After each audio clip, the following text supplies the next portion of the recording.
오늘도 우리 하나님 앞에 예배하기 위해서 나온 여러분 모두 우리 하나님께서 크신 은혜 주실 줄로 믿습니다. 옆에 있는 우리 지체들 바라보면서 함께 축복의 인사 나누겠습니다. 반갑습니다. 사랑하고 축복합니다. 하나님.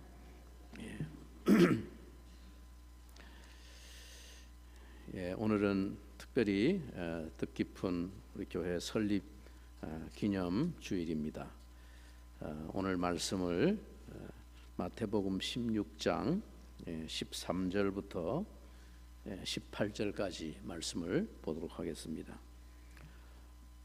오늘 하나님께서 우리에게 주시는 말씀입니다. 마태복음 16장 13절부터 18절까지 제가 먼저 하나님께서 주신 말씀 받들어 읽겠습니다. 예수께서 빌립보 가이사랴 지방에 이르러 제자들에게 물어 이르시되 사람들이 인자를 누구라 하느냐? 이르되 더러는 세례 요한, 더러는 엘리야, 어떤 이는 예레미야나 선지자 중에 하나라 하나이다. 이르시되 너희는 나를 누구라 하느냐? 시몬 베드로가 대답하여 이르되 주는 그리스도시요 살아계신 하나님의 아들이시니이다. 예수께서 대답하여 이르시되 바요나 시몬아 네가 복이 있도다. 이를 내게 알게 한 이는 혈육이 아니요 하늘에 계신 내 아버지시니라. 또 내가 네게 이르노니 너는 베드로라. 내가 이 반석 위에 내 교회를 세우리니 음부의 권세가 이기지 못하리라. 아멘. 오늘은 우리 교회 설립된 지 48주년을 맞는 날입니다. 교회는 하나님이 세우신 가장 영광스러운 기관입니다. 하나님은 이 교회를 통해서 영광을 받으시기를 원하시며 교회는 하나님의 백성이요 그리스도의 몸이라고 말씀하고 계십니다. 그래서 성경은 우리에게 그리스도의 몸된 교회는 영광스러우며 그리스도께서 거룩하신 것처럼 그의 몸인 교회도 거룩하다라고 말씀하십니다. 그런데 이처럼 가장 영광스럽고 아름다워야 하는 교회가 오늘의 현실 속에서 적지 않게 문제와 부패의 현상을 연출하고 있다는 것도 부인할 수 없는 불편한 진실입니다. 오늘날 세상이 교회를 향해서 던지는 비난과 조소의 화살이 결코 부당한 핍박이라고만 일축해 버릴 수는 없을 것입니다.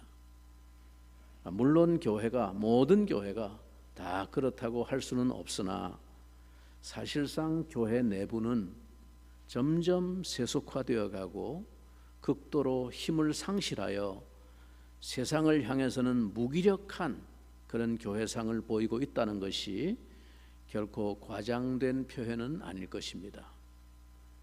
여기에는 여러 가지 원인과 이유를 추적해 볼 수 있겠지만 가장 문제시 되는 것은 많은 사람들이 교회는 다니면서도 도대체 교회가 무엇인지를 근본적으로 모른다는 이 비극이 오늘의 문제를 일으키는 뿌리입니다. 오늘 아침 교회 설립을 기념하는 이 뜻깊은 시간에 우리가 잘 아는 이 본문 말씀을 통해서 교회의 참된 의미와 궁극적인 의미를 다시 생각해 보고자 합니다. 오늘 말씀을 보면 첫째로 교회란 무엇인가 하는 문제입니다. 복음서에 보면 인자가 온 것은 잃어버린 자를 찾아 구원하려 하심이라고 말씀했습니다. 먼저 이 문제를 명확하게 해결해야 합니다. 교회란 무엇인가? 한마디로 교회는 구원받은 사람들의 공동체입니다. 주님이 잃어버린 영혼들을 찾아 구원하셔서 그들을 당신의 몸에 연합시킨 그게 바로 교회라는 것입니다. 잃어버린 영혼을 구원하려 오셨다는 그 말씀과 아울러 오늘 우리가 읽은 본문에서는 내가 나의 교회를 세우리라 라고 말씀하십니다. 그는 우리를 구원하신 후에 교회의 한 지체가 되도록 하시는 것입니다. 그것이 주님이 오신 목적입니다. 교회가 단순히 예배하기 위해서 모이는 종교단체라는 그런 관념은 매우 편협된 이해입니다.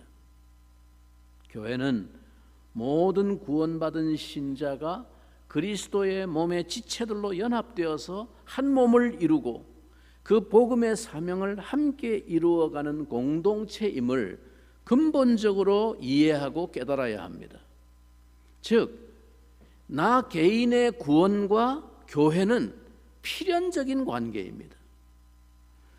주님이 내 영혼을 구원하시는 즉시 나는 그의 몸인 교회로 연합되어지는 한 지체가 되는 것입니다.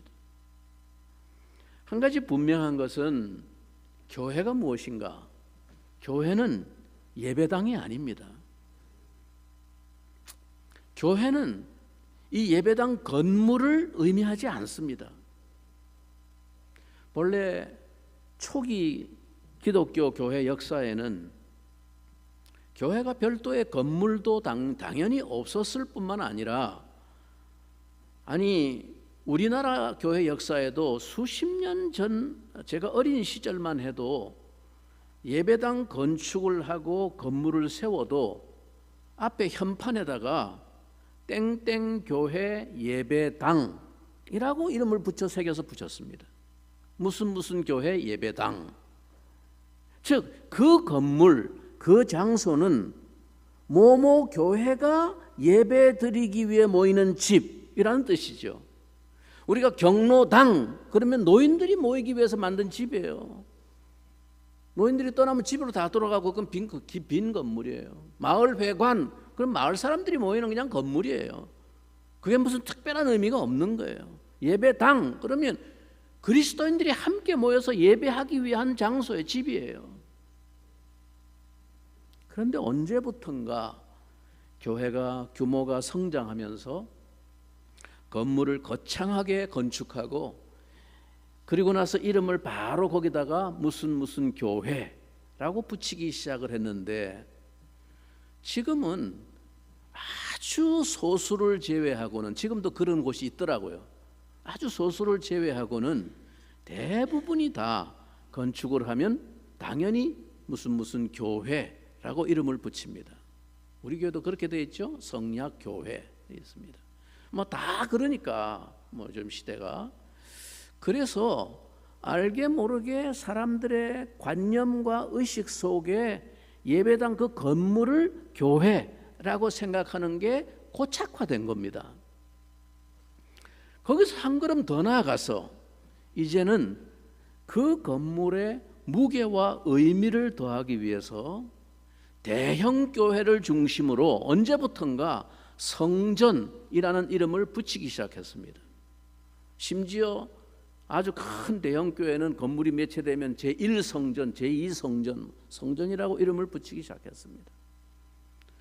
유럽을 여행해 보면 유럽에 이름 있는 도시들마다 가는 도시마다 그 중심에 도시의 가장 중심에 가장 화려하고 웅장한 건축물은 다 가톨릭의 성당입니다. 그 도시를 대표하는 건물입니다. 성당이 다. 가톨릭에서는 그 건물 자체를 당연히 그냥 성당이라고 부릅니다. 성전이라는 말과 똑같은 의미입니다. 성전이란 무엇입니까? 신을 모신 집이고 신을 만나는 장소라는 의미가 성전입니다. 그런데 예수님께서 오셔서 그 성전을 유대인들이 그렇게 목숨 걸고 신봉했던 그 성전을 헐어버리라. 그리고 내가 곧 성전이라고 말씀하셨습니다. 그 성전이신 예수님을 모신 영혼이 곧 성전이며 거기서 우리는 하나님을 만나고 예배하는 것입니다. 그래서 하나님은 한 건물 안에 아무리 화려하고 웅장한 건물이라 할지라도 그 한 건물 안에 하나님이 갇혀 있거나 그 건물 안에 예속되어 있는 분이 아닙니다. 가톨릭은 이 성당을 경쟁적으로 도시마다 더 웅장하고 더 화려하게 건축하는데 모든 재물을 쏟아붓고 무지몽매한 사람들의 영혼을 그것을 통해서 지배하려고 했습니다. 종교개혁은 이러한 거짓된 신앙과 악습을 깨뜨리고 참 복음의 자유를 선포한 진리의 개혁이었는데, 이상하게도 오늘날 그 종교개혁의 후예들이라고 말하는 이 개신교회가 갈수록 가톨릭보다 더 웅장하고 화려하게 성전을 세운다고 교인들을 혹세무민하고 있는지 참으로 개혁자들이 통탄할 노릇입니다.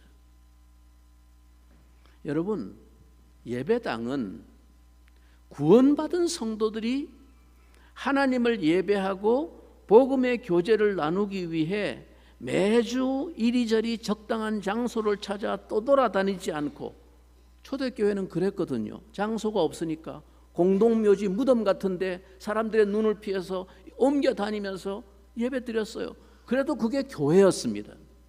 예루살렘 교회, 안디옥 교회, 교회였어요. 그게 교회였어요. 그러니까 그게 참 불편하잖아요. 근데 지금은 그렇게 눈치를 피해가면서 다닐 필요가 없는 시대가 되었으니 우리가 그렇게 여러 가지 불편을 감수하면서 매주 떠돌아다니지 않고 이제는 한 장소에 정착하여 집중해서 하나님을 예배하고 말씀을 배우고 성도의 교제를 나누고 할 수 있는 효율적인 공간을 마련하는 것, 그 이상의 의미는 없습니다. 예배당을 갖는다는 것이. 그러므로 교회의 건물이나 교회의 어떤 물건 자체를 무슨 성전이다, 성물이다 하면서 지나치게 신성시하는 것은 명백히 비성경적인 신앙이고 우상 숭배인 것을 알아야 합니다. 중세 가톨릭 교회가 이런 것에서부터 점차 영적으로 어두워졌고 말씀의 교훈과 진리에서 이탈되었습니다. 언제나 교회는 그리스도로 말미암아 구원받은 사람들의 무리, 그 공동체를 가리킵니다. 문자대로 말하면 에클레시아, 문자대로 말하자면 세상으로부터, 이 죄악된 세상으로부터 하나님께 불러냄을 받은 사람들, 에클레시아가 불러냄을 받았다는 것입니다. 불러냄을 받은 사람들, 그 사람들이 에클레시아 교회입니다. 바로 이 사람들이 그리스도의 몸인 교회를 형성하는 것입니다. 두 번째로, 그러면 오늘 본문을 통해서 교회의 그럼 기초가 무엇인가 하는 점입니다. 본문 18절 중간에 보면 예수님께서 내가 이 반석 위에 내 교회를 세우리라고 말씀하셨습니다. 그러면 그리스도의 교회가 세워지는 이 반석은 도대체 뭐냐? 이 구절에 대해서는 교회사를 통해 끊임없이 논쟁을 거듭하여 수많은 견해와 해석이 갈리고 있습니다. 그러나 대체로 크게 세 가지 정도로 이 해석들을 요약해 볼 수 있습니다. 하나는 이 반석 위에 내 교회를 세우리라, 주님 말씀은 이 반석이 뭘 가리키냐? 이 반석은 바로 베드로라는 인물 자체를 말씀하신 것이다.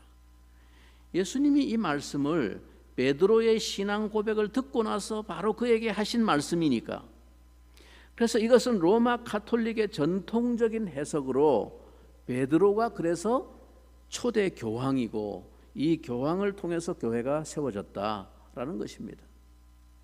두 번째 견해는 아니다, 주님이 이 반석 위에 내 교회를 세우리라고 하신 것은 바로 베드로가 고백한 그 신앙 고백, 주는 그리스도시요 살아계신 하나님의 아들입니다라는 이 믿음의 고백, 그 위에 이 믿음의 고백을 가진 사람들로 내 교회를 세우겠다라고 하신 뜻이다라는 말씀입니다.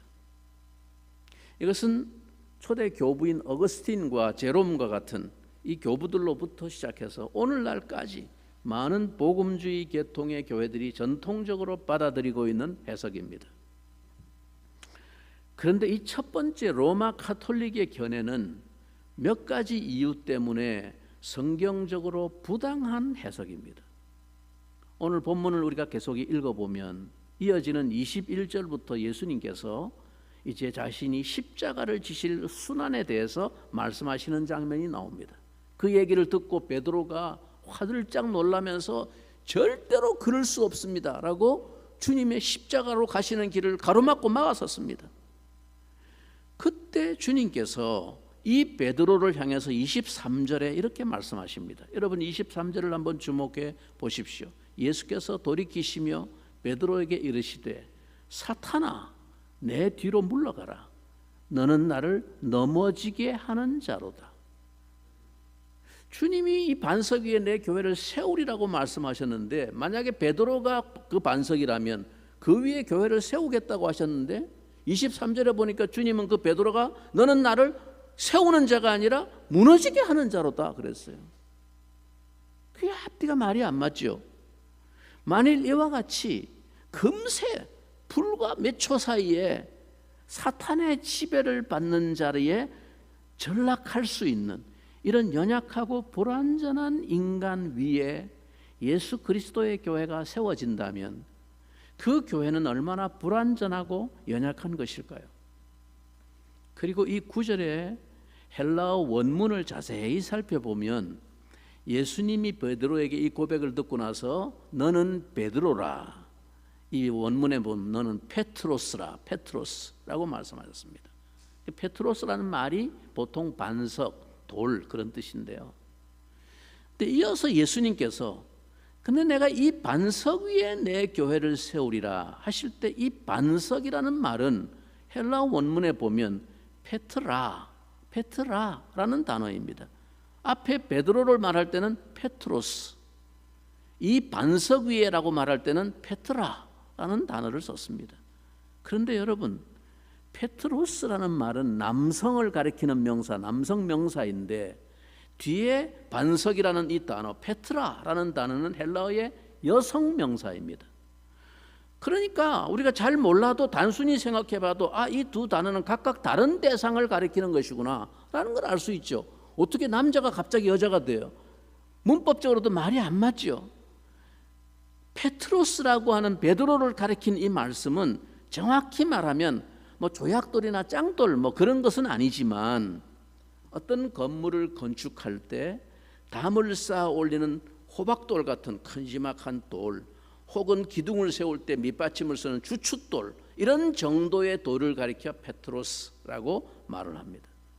페트라, 주님이 반석 위에라고 말하는 페트라라는 말은 도봉산이나 입복산을 등산하다 보면 큰 너럭바위 같은 거 있죠, 그죠? 넓은 바위 언덕, 그걸 가리키는 거예요. 그게 반석이라는 거예요.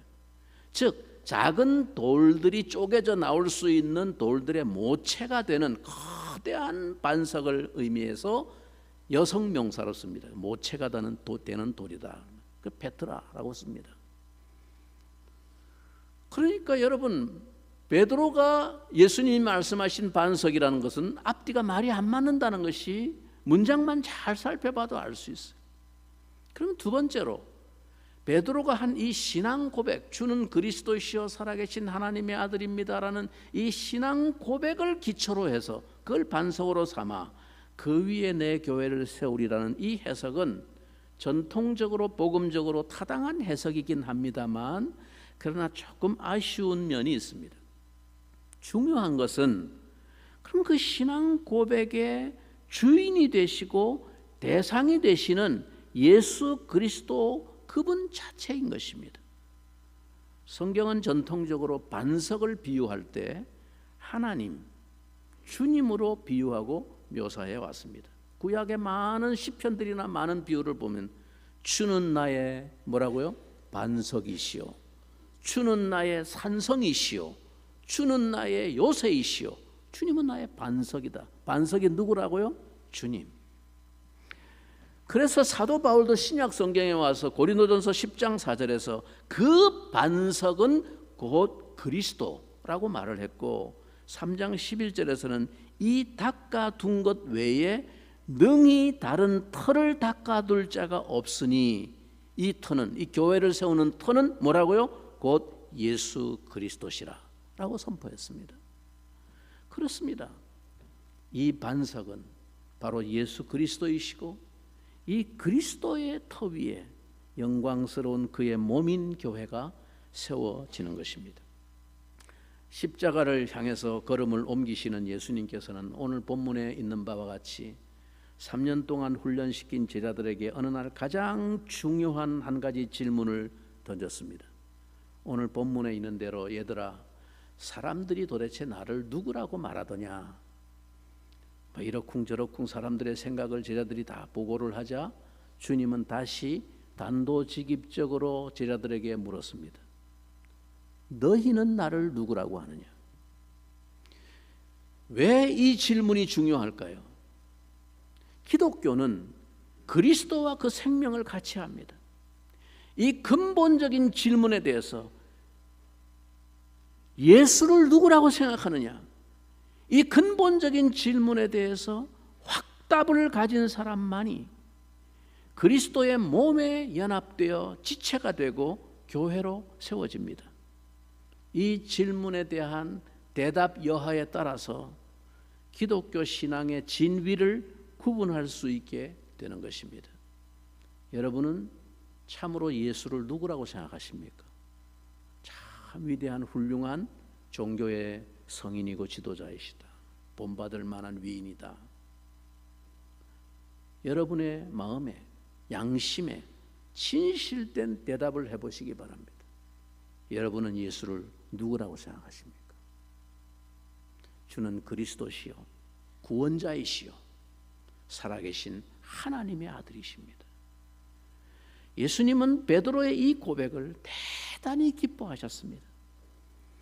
바로 이 신앙 고백의 핵심이시며 주인이신 하나님의 아들이요 구원자이신 예수 그리스도 그분 위에 주님의 영광스럽고 영원한 교회가 세워진다는 사실을 믿으십니까?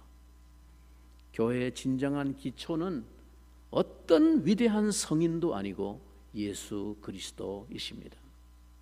세 번째로 오늘 본문이 우리에게 말하는 교훈, 그러면 교회의 참된 주인은 누구이신가? 본문 18절 중간에 주님은 이렇게 말씀하셨습니다. 뭐라고요? 이 반석 위에 뭐라고 그랬습니까? 내 교회를 세우리라. 누구 교회요?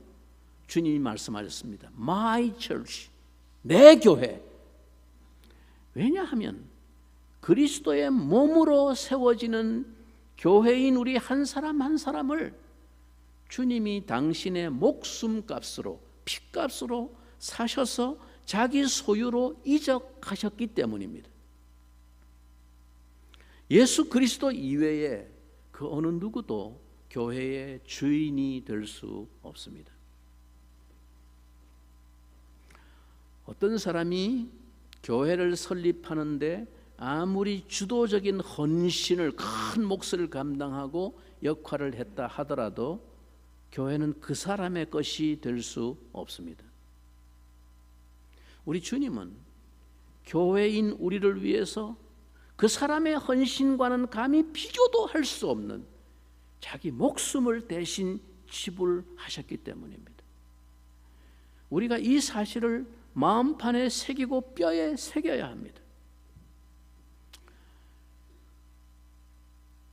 우리가 이런 말을 할 때가 있죠. 아유, 교회 손님처럼 왔다 갔다 하지 말고 이제 교회 주인의식을 좀 가지세요. 좀 주인처럼 이렇게 마음 자세를 가지세요. 이렇게 말하잖아요. 그죠? 주인의식을 좀 가지라고. 그 말이 주인 행세를 하라는 뜻이 아니에요. 주인처럼 무슨 행세를 하고 자기 권리를 주장하라는 말이 아니고 책임의식을 가지라는 말이에요. 더 정확하게 말하면 종의 자세를 가지라는 말입니다. 주님이 당신을 부르신 종이에요. 그러니까 종 노릇을 제대로 하라, 그런 뜻이죠.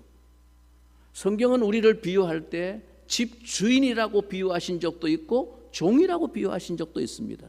그러나 의미는 똑같은 거예요. 자기 천국의 제자된 서기관은 뭐라고 그랬습니까? 자기 집 곳간에서 옛것과 새것을 내어와서 자기 집 식구들에게 나누어 주는 집 주인과 같으니라 라고 말할 때 그 성실하고 식솔들을 잘 섬기는 주인의 모습을 말한 것입니다. 주인 행세한다고 권리 행세하는 것을 말한 것이 아니고, 그리고 뭐라고 그랬습니까? 우리는 무익한 종이로소이다. 내 할 일을 다 하고서도 제가 마땅히 해야 할 일을 한 것뿐이로소이다 할지니라. 예수님께서 그렇게 말씀하셨어요.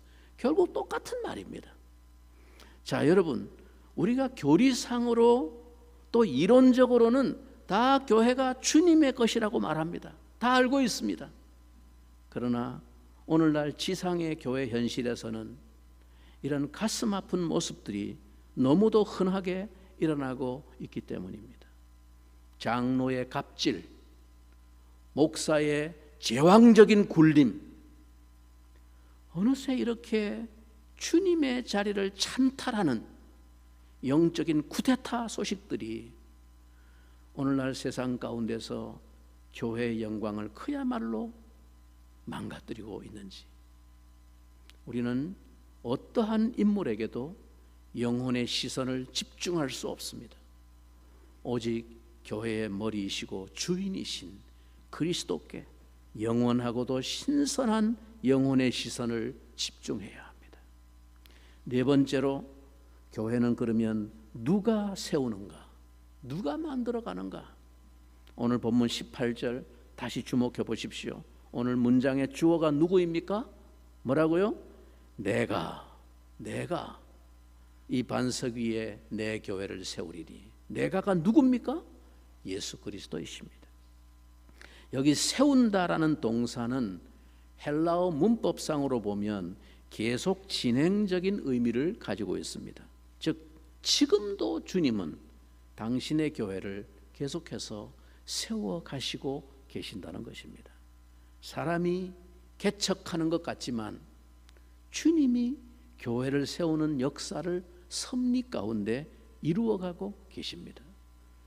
요한계시록 2장과 3장에서 주님은 소아시아의 7교회에 사도 요한을 통해서 편지를 보냈습니다. 계시록 2장 1절에 에베소 교회의 사자에게 편지하라, 주님이 명령하신 거예요. 그런데 주님이 어떤 모습으로 나타나셨습니까? 오른손에 있는 7별을 붙잡고 7금 촛대 사이를 거니시는 이가 이르시되, 7별은 7교회의 사자라고 그랬습니다. 교회의 사역자. 7금 촛대는 7교회를 상징하는 거라고 그랬습니다. 그 7별을 붙잡고 7금 촛대 사이를 거니시며 명령하시는 주인이 누굽니까? 예수 그리스도이십니다. 그분이 교회를 세우고 만들어 가십니다. 7별은 7교회의 사자라고 말했는데, 즉 주님이 보내신 교회의 사역자입니다. 그런데 그 교회를 누가 만들어가고 세워갑니까? 그 7별 사역자가 아니고 그 7별을 오른손에 붙잡고 교회 사이를 거니시는 주님이 친히 당신의 교회마다 다 방문하시며 거니시면서 그 교회마다 그 개별적인 형편과 사정을 눈동자와 같이 불꽃 같은 눈으로 살피시며 때로는 격려하시고 때로는 칭찬하시고 위로하시기도 하고, 그러나 때로는 책망하시고 경고하시면서 영광스러운 빛나는 금촛대로 만들어 가시는 것입니다. 그래서 오늘 우리는 우리 자신의 연약하고 부족하고 부끄러운 모습에도 불구하고 존 뉴턴 목사님과 같이 이렇게 고백할 수 있습니다. 시온성과 같은 교회, 그의 영광 한없다. 허락하신 말씀 위에 주가 친히 세웠다. 반석 위에 세운 교회, 흔들 자가 누구랴. 모든 원수 애워싸도 아무 근심 없도다. 아멘입니다. 끝으로, 그러면 이 교회는 궁극적으로 승리할 것인가? 오늘 본문 18절 결론을 보십시다. 이 반석 위에 내 교회를 세우리니 뭐라고 그러셨습니까? 음부의 권세가 이기지 못하리라. 여기 권세, 음부의 권세라는 말은 문이라는 말로 번역할 수 있는 단어입니다. 즉 음부의 권세, 즉 지옥의 문이 결코 교회를 삼킬 수 없다는 말씀입니다. 그러나 이 말씀이 지상의 어느 한 교회를 두고 영속성을 보장하신 것은 아닙니다. 무슨 교회, 그 교회가 영원할 것이다, 그런 말씀이 아니에요. 한 교회, 그 교회는 문 닫을 수 있습니다. 소멸될 수 있습니다. 그런 신뢰를 우리가 너무나 많이 보고 있지 않습니까? 심지어 주님이 친히 당신이 그렇게 말씀했어요. 어떤 특정한 교회의 멸망을 주님이 경고하시기까지 했습니다. 에베소 교회를 향하여 회개하여 처음 행위를 가지라. 회개하지 아니하면 네게 임한 내 촛대를 그 자리에서 옮기리라. 촛대가 뭐라고 그랬죠? 교회. 근데 주님이 뭐라고 그랬습니까? 네게 임한 내 촛대를, 그게 뭐예요? My church, 내 교회를 옮겨버린다. 여기서는 사라져버리게 만든다는 것입니다. 한 교회는 사라져버릴 수 있습니다. 실제로 역사와 현실 속에서도 어느 한 교파나 특정한 교회가 사라지는 것은 그리 대단한 일이 아님을 알 수 있습니다. 그렇다면 이 구절은 어떻게 해석해야 할 것인가? 그래서 명백하게 그리스도의 교회 그 자체가 망하지 않는다는 것입니다. 교회는 그리스도의 몸이므로 결코 망하지 않는다는 것입니다. 이 세상에서 가장 강력한 음부의 권세에 의해서도 교회는 결코 망하지 않는다는 약속입니다. 지옥은 교회나 교회에 속한 성도들을 결코 삼킬 수 없다는 말입니다. 그리스도가 교회의 터요, 반석이요, 요새요, 산성이기 때문입니다. 우리는 그 그리스도의 몸 안에 들어와 있는 지체들입니다. 예수께서 내가 그들에게 영생을 주노니 영원히 멸망치 아니할 것이요 그들을 주신 아버지는 만유보다 크심에 아무도 아버지의 손에서 그들을 빼앗을 자가 없도다 라고 선언하셨습니다. 이 견고한 하나님의 보호와 인도에 대한 확신이 오늘 여러분에게 충만하시기를 바랍니다. 지옥의 문은 교회를 결코 삼킬 수 없습니다. 사탄이 아무리 지금 준동하고 아무리 지금 요란 법석을 들고 교회를 위협해도 지옥의 문은 교회를 삼킬 수 없습니다. 혹 핍박이나 박해가 와서 보이는 현실 속에 어떤 교회가 문을 닫을 수 있을지는 몰라도 영광스러운 그리스도의 몸인 교회는 그 속에서도 사라지지 않고 보존된 것을 2000년 교회사가 증거하고 있습니다. 중국 공산당이 득세하면서 중국에 있던 모든 선교사들을 다 추방했습니다. 교회가 다 사라진 줄 알았습니다. 그리고 수십 년 세월이 흘렀습니다. 그런데 중국이 세계 여론을 의식해서 외형적으로 종교의 자유를 법적으로 선언했습니다. 그래서 소위 말하는 삼자교회, 정부에 등록을 하면 교회를 이렇게 공식화한다, 그렇게 했어요. 물론 제한적인 교회죠. 그런데 그 발표가 나고 나서 중국 사회가 어떻게 바뀌었는지 아십니까? 벌떼같이 교회가 일어났습니다. 많은 중국 당국이 놀랐어요. 교회가 다 사라진 지 수십 년이 지나고 선교사도 하나 없고 다 끝난 줄 알았는데 이게 개미떼같이 어디 숨어 있다가 이렇게 다 나온 거야. 놀랐습니다. 여러분, 그리스도의 몸은 사라지지 않습니다. 한 교회의 성장 과정에서 현실적으로 어려움과 시험과 진통이 있을 수 있습니다. 오늘 48주년을 맞는 우리 교회도 그간 많은 어려움과 시험과 고통이 있었습니다. 그러나 이 진통은 출산의 진통과 같은 것입니다. 여러분, 아버지와 어머니 가운데 이 부성애와 모성애가 다 귀한 것이지만은 그래도 부성애보다는 모성애가 사람들에게 더 높이 평가받고 인식되는 이유가 어디에 있을까요? 아버지가 자식을 사랑해도 아버지는 자식을 출산하지 않았기 때문입니다. 그래서 모성애를 따라갈 수가 없어요. 부성애도 귀한 것이지만 그러나 모성애를 능가하지 못하는 것은 어머니는 그 자식을 낳기 위해 자기 피를 흘렸기 때문입니다. 자기 생명을 내어놓는 희생이 있었습니다. 그런데 어머니가 자기에게 고통을 주고 태어난 자식이라고 생각해서 그 낳은 자식을 미워하는 것이 아니라 오히려 그 고통 때문에 더 애틋하게 자식을 품에 안고 생명보다 자식을 사랑하게 되는 것이 아닙니까? 제 친구 아버지가 제 절친인데 그 아버지가 오랫동안 개척교회 하시면서 고생하시면서 목회하신 분이신데요. 제 친구가 그 3형제 중에 둘째로 태어났거든요. 근데 하필이면 이 둘째 내 친구가 태어날 때 어머니가 모진 산통을 겪고 거의 사경을 헤매고 자칫했으면 산모의 목숨을 잃을 뻔한 그런 어려움이 있었다고 합니다. 그렇게 태어난 자식인지라 어머니는 더 애틋하게 이 자식을 사랑하고 품는데 그 아버지 목사님은 저 자식이 지 애미 목숨을 뺏어갈 뻔했던 놈이라고 그게 딱 마음에 박혀갖고 두고 자랄 때까지 이 자식을 편애했습니다.